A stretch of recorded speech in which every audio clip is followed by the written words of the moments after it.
Hello friends, మీరు చూస్తున్నారు VVR exam tips.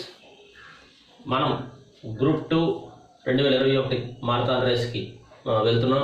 ఈ నేపథ్యంలో గ్రూప్ 2కి సంబంధించి పేపర్ 1, పేపర్ 2, పేపర్ 3కి సంబంధించి రకరకాల వీడియోస్ పెట్టుకుంటున్నాం. Update information, crucial topics, important notes, important issues, ఇలా రకరకాల విభాగాలు నేర్చుకునే ప్రయత్నం చేస్తున్నాం. దీనిలో భాగంగా మనం ఇప్పటికే గ్రూప్ 2లో పేపర్ 2కి సంబంధించి ఏపీ హిస్టరీ మీద కీ టాపిక్స్ ఏవైతే ఇంపార్టెంట్ ఏరియా అనుకున్నామో, ఎగ్జామ్లో పాయింట్ ఆఫ్ వ్యూలో ఖచ్చితంగా నోట్స్గా ఉండాల్సింది, నంబర్ ఆఫ్ టైమ్స్ రివిజన్ చేయాల్సినటువంటి ఏరియాలు ఏవైతే అనుకున్నామో వాటికి సంబంధించి మనం నంబర్ ఆఫ్ వీడియోస్ పెట్టాం. మరికొన్ని వీడియోస్ పెట్టాల్సి ఉంది, పెడతాం.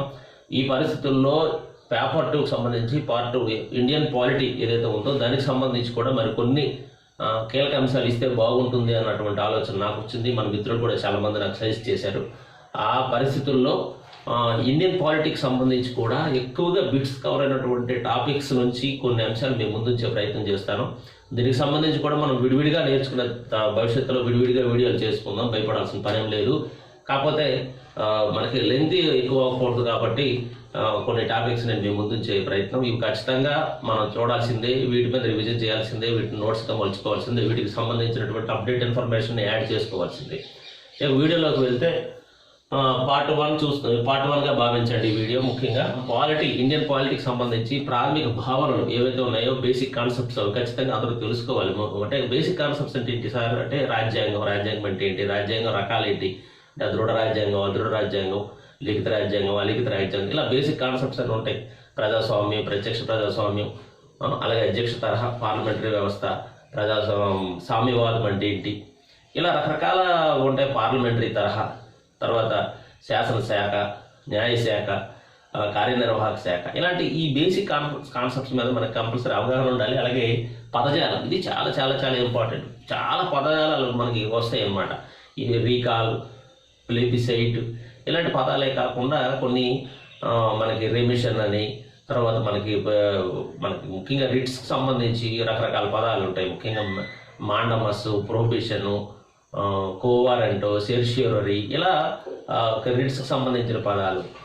అలాగే కొన్నిసార్లు న్యాయశాఖకు సంబంధించి కానీ, రాష్ట్రపతి విధులకు సంబంధించి కానీ, అలాగే ప్రాథమిక హక్కులకు సంబంధించి కానీ కొన్ని పదాలు అనేవి, చాలా పదాలు దీనిలో వస్తాయి. చాలా ఎక్కువ పదబంధాలు అన్నవి మనకి రాజ్యాంగం పరంగా మనకు ముఖ్యంగా పాలిటీ విభాగంలో ఉన్నాయి. ఈ పదం సంబంధించి తెలుగు వెర్షన్ యాజిటీజ్గా ఇంగ్లీష్ వెర్షన్ దాన్ని తెలుగు వెర్షన్లో ఇచ్చేస్తుంటారు. దానికి మనం బేసిక్ నాలెడ్జ్ ఉంటేనే కానీ మనం దాన్ని ప్రతి లైన్లో కూడా ఆ పదాలన్నీ కూడా మనం ఒక దగ్గర రాసుకొని వాటి మీద అవగాహన పెంచుకుంటే చాలా వరకు యూజ్ఫుల్ అవుతుంది. ఖచ్చితంగా ఈ పదాలకు సంబంధించి నేను వీడియో చేయడానికి మాత్రం ట్రై చేస్తాను ఎక్కువ. అని లేకపోతే ఇక అత్యంత కీలకం, అందరికీ తెలిసిన విషయం ఆర్టికల్స్. అయితే ఆర్టికల్స్ 395 ఆర్టికల్స్ నేర్చాలా, ప్రతి ఆర్టికల్ నేర్చాలా, ప్రతి ఆర్టికల్ మీద మనం 395 ఆర్టికల్స్ చూస్తే సిలబస్ పూర్తి చేసినట్టే లెక్క. ఆ 395 ఆర్టికల్సే మనకి రాజ్యాంగం. ఈ భారత రాజ్యాంగంలో ఉన్నటువంటి అంశాలన్నీ కూడా మనం అయితే ఇందులో ఏమి నేర్చాలి, ఏమి నేర్చకూడదు, ఇవి మనకి ఇంతవరకు బిట్స్గా రిపీటెడ్గా వచ్చినటువంటి ఆర్టికల్స్ ఏంటి, వీటి మీద మనం కంపల్సరీ మీకు భవిష్యత్తులో నేను దాని మీద క్లాసెస్ ఇవ్వడానికి ప్రయత్నం చేస్తాను. దీని మీద ఎలా నేర్చవచ్చు, ఆ టెక్నిక్ ఏంటి, అది తక్కువ సమయంలో ఎక్కువ మనం ఆర్టికల్స్ని నేర్చడానికి కావాల్సినటువంటి టెక్నిక్స్ కూడా మీకు నేర్పే ప్రయత్నం చేస్తాను. ముఖ్యంగా అవి జతపరచుకోవడం, ఇంటర్లింకింగ్, అంటే రాష్ట్ర స్థాయిలో ఉన్నటువంటివి, కేంద్ర స్థాయిలో ఉన్నటువంటివి, న్యాయశాఖ ప్రతి డిపార్ట్మెంట్కి సంబంధించి రాజ్యాంగంలో పేర్కొన్నటువంటి ప్రతి ఒక్క డిపార్ట్మెంట్కి సంబంధించినటువంటి ఆర్టికల్స్ మీద నేను మీకు ఖచ్చితమైనటువంటి గైడెన్స్ అయితే ఇవ్వగలను అనేది ధైర్యంగా చెప్పగలను.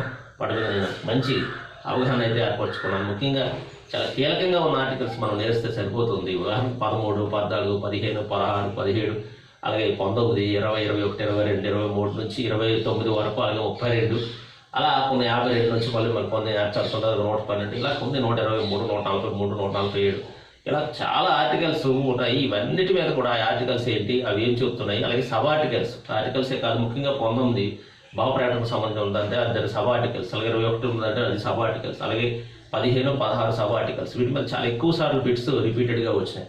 కాబట్టి వాటి మీద మనం ఆర్టికల్స్, ఎన్ని ఆర్టికల్స్ నేర్చాలి, ఏవేవి కీలకం, ఏవి సబ్ ఆర్టికల్స్ నేర్పితే సరిపోతుంది, ఆ ఆర్టికల్స్ ఏమి చెప్తున్నాయి, ఈ అంశాల మీద మనం కంపల్సరీగా వీడియోస్ చేసుకుందాం. ఇవే మనకి స్కోర్ని డిసైడ్ చేసేవి కూడా ఇవి. చాలామంది అభ్యర్థి భయపడుతుంది కూడా ఇవి గుర్తుపెట్టుకోవడం ఎలాగా అని చెప్పేసి భయపడాల్సిన పనే లేదు, చాలా ఈజీగా నేర్చవచ్చు. దానికి సంబంధించినటువంటి టెక్నిక్స్ నా దగ్గర ఉన్నాయి. ధైర్యం ఉండొచ్చు. రెండవ తర్వాత షెడ్యూల్స్ భాగాలు. ఈ షెడ్యూల్స్ భాగాల నుంచే కదా మనకి ఆర్టికల్స్ వస్తాయి. రాజ్యాంగం అంటేనే షెడ్యూల్స్ భాగాలు ఆర్టికల్స్, భాగాలు అలాగే షెడ్యూల్స్. వీటి మీద కూడా మనం కొంత బేసిక్ అవగాహన ఏర్పాటు చేసుకుని ఏ షెడ్యూల్లో ఏ భాగాల్లో ఏ షెడ్యూల్స్ ఉన్నాయి, ఏ భాగాలు, ఆ భాగాలు ఉన్న ఆర్టికల్స్ ఏంటి అని కొంచెం అవగాహన. దీని మీద కూడా 1-2 బిట్లు వచ్చే షెడ్యూల్స్ మీద కంపల్సరీ బిట్స్ వచ్చే అవకాశం అయితే ఉంది. అయితే తొలగించబడిన భాగాలు లేదా తొలగించబడిన షెడ్యూల్స్, చేర్చినటువంటి షెడ్యూల్స్, తెలిసిన భాగాలు కూడా నేర్చుకుంటే మంచిది. సవరణలు, ఇవి అమెండ్మెంట్స్, ఇవి చాలా ఇంపార్టెంట్. ఇవి కూడా చాలా 100కి పైన సవరణలు ఉన్నాయి సార్. ఇవన్నీ మేము ఎలా నేర్చగలం సార్ అంటే మనం నేర్చడానికి అవకాశం ఉంది. 100 కూడా నేర్చాల్సిన పని లేదు. వీటిలో కూడా కీలకమైనటువంటి సవరణలు మనకి ఉన్నాయి. ఈ సవరణలు 103 సవరణలు, 104 సవరణలు, ఏది అంటే లాస్ట్ 10 సవరణలు ఏవైతే ఉన్నాయో, అంటే 90 సవరణ నుంచి 103 వరకు మనం బాగా చూసుకోగలిగితే కంపల్సరీ ఒక బిడ్డ ఏరియా నుంచి వస్తుంది. అంతకు ముందు జరిగినటువంటి కీలకం 86 సవరణ ఉందనుకోండి, అది ప్రాథమిక విద్య, ముఖ్యంగా విద్యా హక్కు చట్టానికి సంబంధించి ప్రాథమిక హక్కుగా విద్యని తీసుకుంది. అలాంటి కీలకమైనటువంటి సవరణ 21A మన అదే ఆర్టికల్ 21A అది తీసుకొచ్చారు. అలాగా ఏ సవరణ ఏ ఆర్టికల్లోకి అది తీసుకెళ్లారు, ఈ పలానా దేనికి ఇప్పుడు చేశారన్నదాన్ని మనం చూడాల్సి ఉంటుంది. కాబట్టి రాజ్యాంగ సవరణకు సంబంధించి చాలా కీలకమైన సవరణలు ఉన్నాయి. ఆ కీలకమైన సవరణలు మనం చూస్తే సరిపోతుంది. అలాగే స్టేట్మెంట్స్, ఇవి కూడా చాలా ఇంపార్టెంట్. స్టేట్మెంట్స్ అంటే రాజ్యాంగ రచన సమయంలోనూ రాజ్యాంగంలో పేర్కొన్నటువంటి ఆదేశ సూత్రాలనండి, ప్రాథమిక హక్కులనండి, ప్రాథమిక విధులనండి, ఇలాంటి వాటి మీద వచ్చినటువంటి స్టేట్మెంట్స్ని బాగా మనం గమనించాల్సి ఉంటుంది.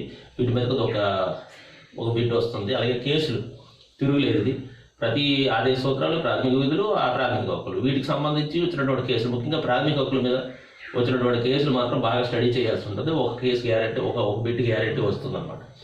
అలాగే సంవత్సరాలు,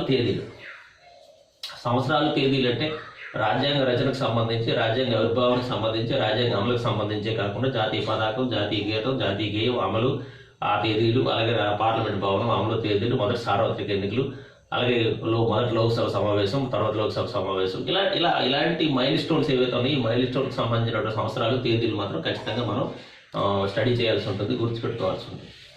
అలాగే తేదీలు కూడా కొన్నట్టు అవసరమే మనకి. తర్వాత తొలి మంత్రివర్గం, దీని మీద కూడా గతంలో 2 సార్లు బిట్లు ఇచ్చారు. మొట్టమొదటి ప్రభుత్వం ఏర్పాటు అయిన తర్వాత, తొలి ప్రభుత్వం ఏర్పడిన తర్వాత ఒక మంత్రివర్గం, అందులో మంత్రివర్గ శాఖలు మీద కూడా ఒక బిట్లెట్ ఇచ్చారు. ఇది కూడా మనం చూసుకోవాలి. కొత్త అధిపతులు వరుసక్రమం, ముఖ్యంగా రాష్ట్రపతి వరుసక్రమం లేదా ప్రధానమంత్రి వరుసక్రమం మీద అడిగేస్తున్నారు. ఈ ప్రధానమంత్రులు రాజ్యసభ నుంచి ఎంపికైన వాళ్ళు, అలాగే లోక్సభ నుంచి ఎంపికైన వారు, ఈ లోక్సభ రాజ్యసభకు సంబంధించి ఎంపికైనటువంటి వారు అడుగుతున్నారు. అలాగే వరుసక్రమం అడుగుతున్నారు. ఇది మనం కొంచెం జాగ్రత్తగా నేర్చాల్సి ఉంటుంది. అది కూడా ఈజీ అని, దానికి టెక్నిక్స్ ఉన్నాయి, ట్రిక్స్ ఉన్నాయి. ఆ రకంగా మనం నేర్చగలిగితే ఈ వరుసక్రమం గుర్తుపెట్టుకుంటాము. దీని మీద కూడా మనం అంటే ఈజీగా బిట్ తెచ్చుకోవచ్చు అనమాట. పెద్ద శ్రమ పడకుండానే మనం మార్పు తెచ్చుకోవడానికి అవకాశం ఉంది. కాబట్టి ఈ రాష్ట్రపతుల వరుసక్రమం, అలాగే ప్రధానమంత్రి వరుసక్రమం నేర్స్తే సరిపోతుంది. అలాగే నియామకాలు, తొలగింపు, దానికి సంబంధించిన మెజారిటీ. ఈ నియామకాలు అంటే ముఖ్యంగా ఇప్పుడు సుప్రీంకోర్టు ప్రధాన న్యాయమూర్తి, అలాగే ప్రధానమంత్రి, అధ్యక్షుడు, మన రాష్ట్రపతి, గవర్నరు, ముఖ్యమంత్రి, ఇలా ఇవే కాకుండా కొన్ని ఎలక్షన్ కమిషనరు నియామకం, అలాగే జడ్జీల నియామకం, వివిధ శాఖలు అంటే APPSC నియామకాలు, ఇలాంటి నియామకాలకు సంబంధించి కూడా మనం కొంత స్టడీ చేయాల్సి ఉంటుంది. ఈ నియామకాలకి ఏ ఆర్టికల్ సపోర్ట్ చేస్తుంది, ఏ ఆర్టికల్ దీన్ని ఆ నియామకాన్ని బలపరుస్తుంది, తొలగింపు అన్నది ఏ రకంగా తొలగించవచ్చు, దాని మెజారిటీస్ ఏంటి. కొన్ని నియామకాలు ఏంటంటే పార్లమెంటు ఆమోదానికి సంబంధించి కొన్ని నియామకాలు నేరుగా ఉంటాయి, కొన్ని నియామకాలు దేన్ని మహాభియోగ తీర్మానం అంటారు, ఏది అభిశంసన అంటారు, దేన్ని తొలగింపు అంటారు. వీటికి రాజ్యాంగంలో ఉన్నటువంటి సవరణలు కానీ లేదంటే ఆర్టికల్స్ కానీ ఏవి సపోర్ట్ చేస్తున్నాయి, ఏ రకంగా వాటికి సంబంధించి వీటి అనుసంధానమై ఉన్నాయా అన్నది చూడటం, దాని మీద కేసులు ఏమైనా ఉన్నాయా, కేసులు గతంలో సవరణలు ఏమైనా జరిగాయా, ఇలా మనం ఓవరాల్గా చదువుకోవాల్సి ఉంటుంది. ఇంకా ముఖ్యంగా మెజారిటీ, ఈ మెజారిటీ మీద చాలా అద్భుతంగా మెజారిటీలో అంటే రకరకాల తీర్మానాలు పార్లమెంట్లో కానీ లేదా శాసనసభలో కానీ రకరకాల బిల్లులు ప్రవేశపెట్టేటప్పుడు ఈ బిల్స్ సంబంధించి కొన్ని మెజారిటీ తీర్మానాలు చేయాల్సి ఉంటుంది. ఈ తీర్మానాల నుండి రకరకాల మెజారిటీలు ఉంటాయి. సాధారణ మెజారిటీ అని, ప్రత్యేక మెజారిటీ అని, ప్రత్యేక మెజారిటీలో 2/3 మెజారిటీ అని ఇలా రకరకాల మెజారిటీస్ ఉంటాయి. వీటి మీద కూడా మనకు అవగాహన ఉండాలి. ఇంకా ఆర్డినెన్స్ జారీ ఉంటుంది. ఈ ఆర్డినెన్స్ మనకు సంబంధించి ఆర్డినెన్స్ కాలం, ఆర్డినెన్స్ కాలం ఎంత, ఆ కాలాన్ని మళ్ళీ అది రివోక్ చేయాలంటే ఏంటి, ఆ రివోక్ అవ్వకముందు దాన్ని కొనసాగించాలంటే ఏం చేయాలి, ఇలా మెజారిటీ అనేది చాలా కీలకం. ఈ మెజారిటీ మీద కూడా అవగాహన పెంచుకోవాలి. దీనికి సంబంధించి ఇంకా కమిటీలు, ఇవి రాజ్యాంగం రచనకు సంబంధించిన కమిటీలే కాకుండా, రాజ్యాంగ అమలుకు సంబంధించిన కమిటీలే కాకుండా, పరిపాలనా సంఘానికి సంబంధించిన కమిటీలే కాకుండా, ఇప్పుడు ప్రాథమిక హక్కులు కానీ లేదంటే ప్రాథమిక విధులకు సంబంధించి కానీ వీటికి సంబంధించి కూడా కొన్ని కమిటీలు అనేవి వచ్చాయి. ఇప్పుడు ప్రతి విభాగంలోని కమిటీలు అనేవి చాలా కీలకం. ఇందులో కూడా చాలా కీలకం. వీటి మీద కూడా మనం అవగాహన పెంచుకోవాలి. ఈ పరిపాలనా సంస్కరణకు సంబంధించిన కమిటీలు ఉన్నాయి, ఎన్నికల సంస్కరణకు సంబంధించి కూడా కమిటీలు ఉన్నాయి. ఇలా ప్రతి విభాగంలో కూడా కొన్ని కమిటీలు ఉన్నాయి. ఆ కమిటీలకు సంబంధించి మనం ఒక అవగాహన ఏర్పాటు చేసుకోవాలి. వాటి మీద కూడా మనం కొన్ని నోట్స్ తయారు చేసుకోవడం, రివిజన్ చేయడం అనేది అవసరం. అలాగే రాజ్యాంగేతర చట్టబద్ధ సంస్థలు, రాజ్యాంగబద్ధంగా అంటే రాజ్యాంగపరమైనటువంటి సెక్యూరిటీ ఏదైతే ఉందో ఆ రకంగా ఏర్పడిన సంస్థలు కొన్ని ఉన్నాయి. రాజ్యాంగేతర సంస్థలు అంటే రాజ్యాంగంతో సంబంధం లేకుండా కేవలం నామినేటెడ్గా ఏర్పడినటువంటి సంస్థలు ఉంటాయి. అలాగే రాజ్యాంగేతర చట్టేతర సంస్థలు కొన్ని ఉంటాయి. అంటే చట్టం ద్వారా కాకుండా, రాజ్యాంగబద్ధంగా లేకుండా నామినల్గా తాత్కాలికంగా ఏర్పరిచిన హడాహక్ కమిటీలు అంటారు. ఇలాంటి కమిటీలు ఉంటాయి. అలాగే చట్టబద్ధ సంస్థలు ఉంటాయి. అంటే పార్లమెంటు లేదా శాసనసభ ఒక చట్టం ద్వారా ఏర్పాటు చేసినట్టు సంస్థలు ఉంటాయి. ఈ సంస్థలకు ఉన్న హక్కులు ఏంటి, అధికారాలు ఏంటి, విధులు ఏంటి, బాధ్యతలు ఏంటి, ఆ నియామకాలు ఎలా ఉంటాయి, ఆ చైర్మన్ లేదా అధ్యక్షులు ఎవరైతే ఉన్నారో, అలాగే సభ్యులు ఉంటారో వారి వయస్సులు లేదా అధికారం, విధులు, ఆ తొలగింపుకు సంబంధించినటువంటి అధికారులు, టోటల్ మెంబర్స్, వాళ్ళ పవర్స్, వాళ్ళు ఏం చేస్తారు, వెల్ఫేర్కి సంబంధించి, సొసైటీ సర్వీసెస్ సంబంధించి ఆయా సంస్థలు చేసే పనులు ఏంటి అన్నదాని మీద కంపల్సరీ మనం 1 బిట్ 2 బిట్లు మనం చూడాల్సి ఉంటుంది.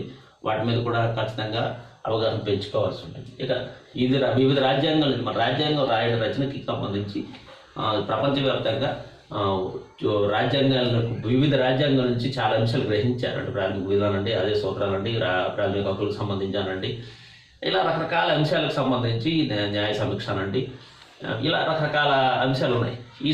ఇవన్నిటిని కూడా మనం ఈ వివిధ రాజ్యాంగాలను గ్రహించడం, దీని మీద కూడా ఖచ్చితంగా 1-2 బిట్లు వస్తాయి. ఇది కొంచెం కన్ఫ్యూజ్ లాగా అనిపిస్తుంది, కానీ మీరు ఒక పట్టికగా తయారు చేసుకుంటే ఏ రాజ్యాంగం, ఐర్లాండ్ రాజ్యాంగం నుంచి ఏం తీసుకున్నాం, ఆస్ట్రేలియా నుంచి ఏం తీసుకున్నాం, అమెరికా నుంచి ఏం తీసుకున్నాం, దక్షిణాఫ్రికా నుంచి ఏం తీసుకున్నాం, బ్రిటన్ నుంచి ఏం తీసుకున్నాం, ఇలా వివిధ రాజ్యాంగాల సమూహారం మన రాజ్యాంగం. కాబట్టి ఈ రాజ్యాంగాల నుంచి మనం ఏం గ్రహించామన్నది మీద దాన్ని కూడా అవగాహన ఏర్పాటు చేసుకోవాలి.